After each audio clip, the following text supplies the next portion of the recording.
desperate times.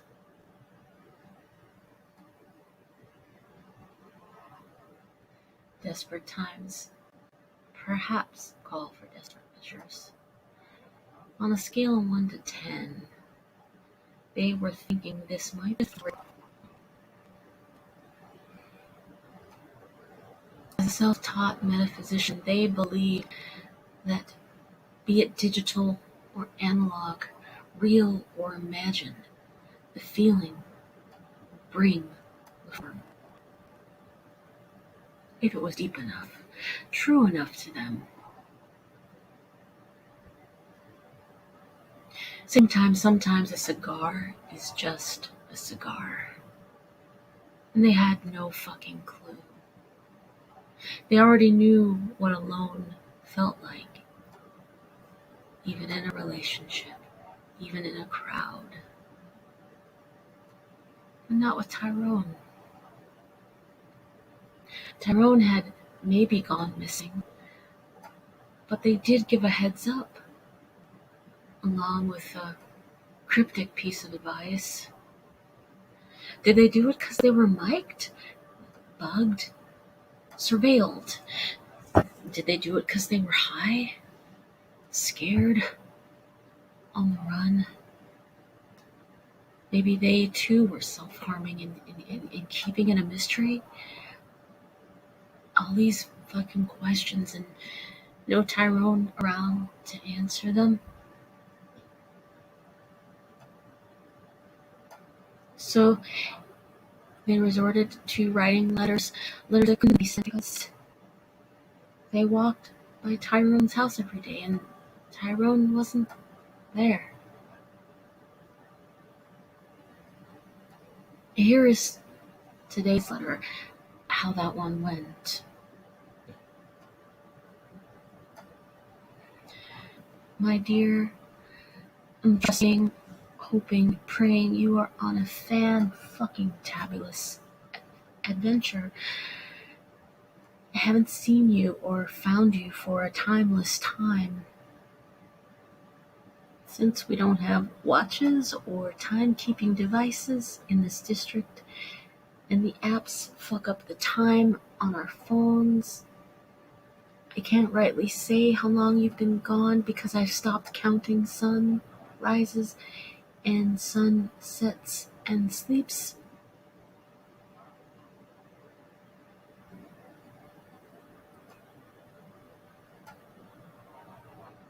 I thought about you this morning, though, when the sun was peeking out. And I thought about Zoe and how she did the job of self-harm for me.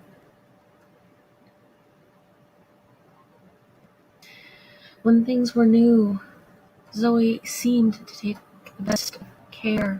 She would fill up these hot water devices. You pour the water into them and they fill up and swell with heat and keep the body warm. I think she only did that for a week or so before she took that sweet luxury away and gave it back to her animals. When I felt welcome on those limited days, warmed and welcomed, it felt like a dream come true. And I know you were a little jealous of her, and I know I fucked that up. I'm so sorry. I wish I would have told you that.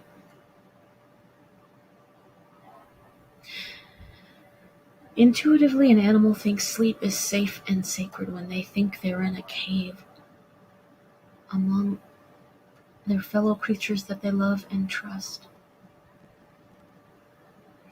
And when you're sleeping, you aren't quite sure what's a dream or what's real. And Zoe had a way about her.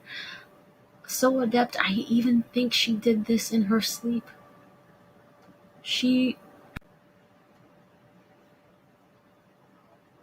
I think I never told you this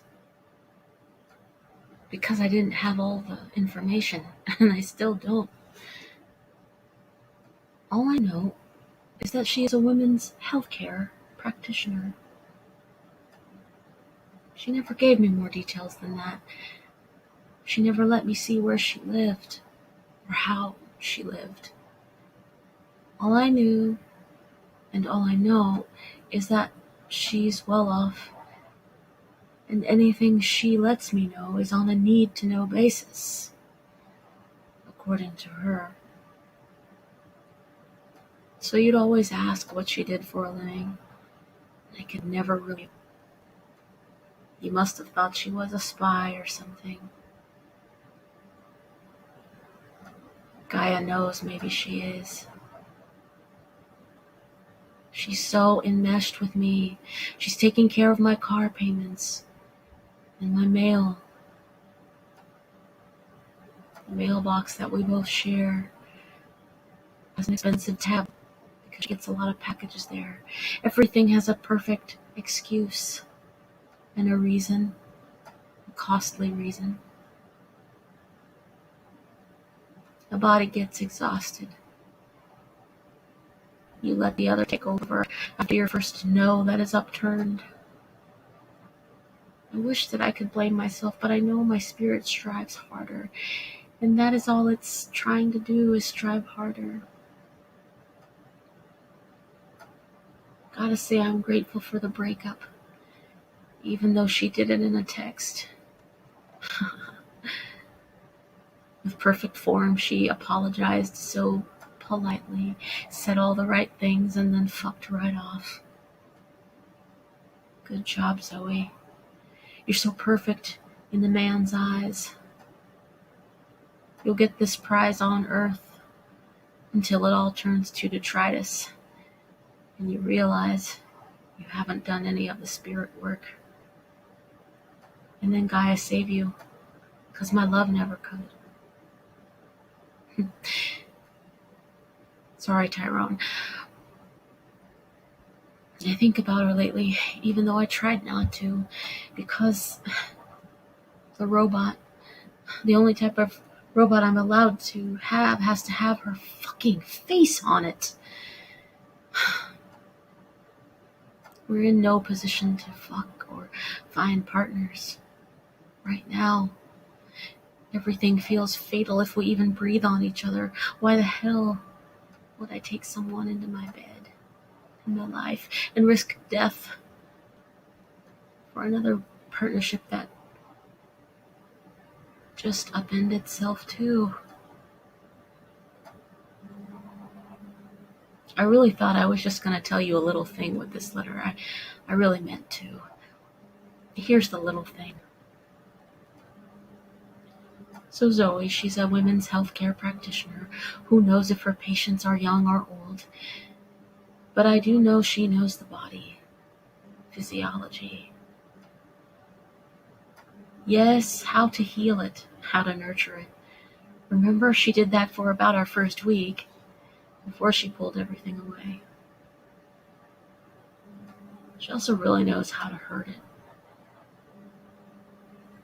And what you'll do if you pin it just so. So in our sleeping, I became her butterfly. Non-consensual. This wasn't a scene, not a game. Something that she needed to do. In her sleep even, so her body became entrained to cutting off circulation. That is what she did. She would pin my arm or my hand down just so, within the wrought iron lacings of the bed, or sometimes with her own body weight. She would lay on me just so, apply the pressure to where I would lose circulation, startle myself and wake up with a dead, numb limb. Usually it'd be a hand or an arm. Sometimes she'd get creative and it would be a pin in my leg, with a pain that didn't hurt per se, but I'd feel like I was on my way to dying and wake up. And I would turn, and sometimes it would happen again in the middle of the night or the early morning, or sometimes she would be merciful. And once I got my circulation back, she would let me rest. It's not a fun scene if I don't get to agree, if we don't get to set the rules together. Then it's not a power play.